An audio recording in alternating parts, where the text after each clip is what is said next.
I'm making a game about pigeons. Let me tell you why. Hi, my name is Henrique, and in 2023 I participated in a Brazilian game jam called Ctrl Alt Jam 2. It was an online game jam that had some interesting rules. One of them was that we had to choose one of the 9 themes they gave to us, and I, who was doing this jam alone for fun, chose the theme Pigeons and Power. So, my idea was to make a game about pigeons with superpowers. Simple as that. During that time, I was really into card games and fighting games, so I asked myself, can I make a fighting game that is a turn-based card game?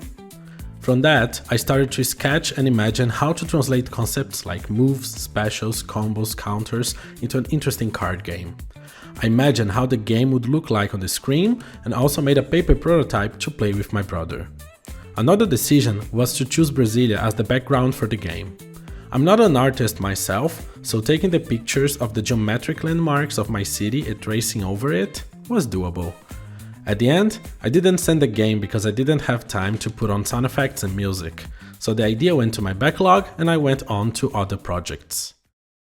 That until 2025 came around and this interesting thing called Replay said I would do these crazy game design masters around the world. I decided to revisit some of my ideas that I really liked and I found Pigeon Power waiting to see the sunlight. I began working on the idea again and was able to show it in the Brasilia Game Festival last year in 2025. The feedback was amazing and they even made a cool video about it. It's in Portuguese, so sorry. From that, I used the rest of my time to kind of rework and iterate on a lot of the elements of the game. I also went to explore my own city and found interesting history that would really tie all the elements I had together in a really cool concept. The whole process really made me fall in love with cultural representation in games, especially because I was talking about my culture and my city, Brasilia, which I don't see a lot of people talking about in games. Brazilians themselves find Brasilia boring because it was a planned city in the middle of the country that is not even 70 years old and has basically all the politicians, bureaucracy and corruption and things like that. A lot of international people don't even know that Brasilia is the capital of Brazil. So, by making a game where you see the city from the eyes of the pigeons, I invite the players to see Brasilia from a different point of view.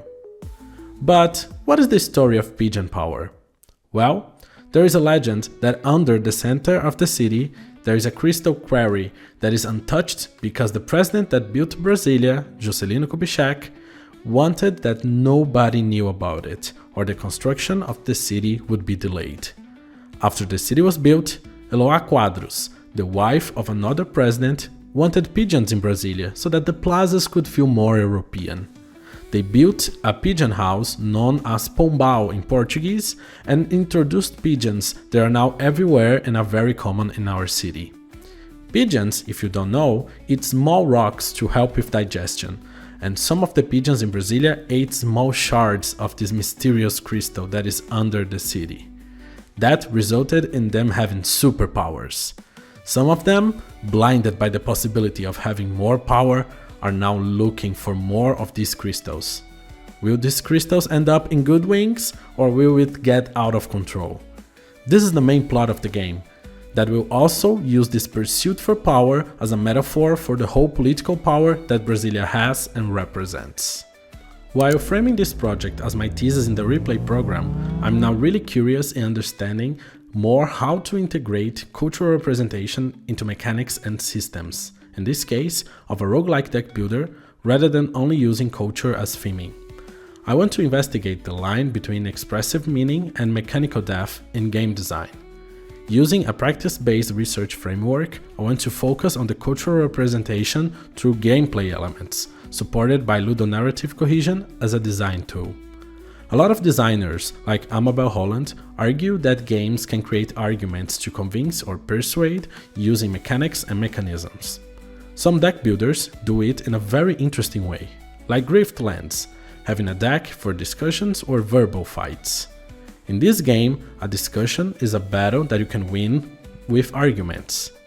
Signs of the Sojourner, however, use the same game design patterns of deck builders that Griftlands used in a totally different way, showing that communication is a common effort between both parties that want to understand each other. The power that mechanics have in creating procedural rhetoric is incredible, and I believe it is possible to create something with mechanical depth and strategic complexity like Slay the Spire, but that also allow players to engage with culture through action, rather than passive observation, like in Vemba. So, my plan is very straightforward and contains 4 phases. Phase 1, research and contextual grounding. This is a phase of research, but also a phase to frame into the research all the history that the project already has. This includes identify what methods I am already using. Also, I will make a trip back to Brazil in summer to collect more juicy things straight from the source to use in the game. Phase 2, game design development. Especially develop a proper gameplay loop, progression system, enemy design, additional characters, and a narrative structure. This is also the phase where prototyping, experimentation, and playtesting will be in focus.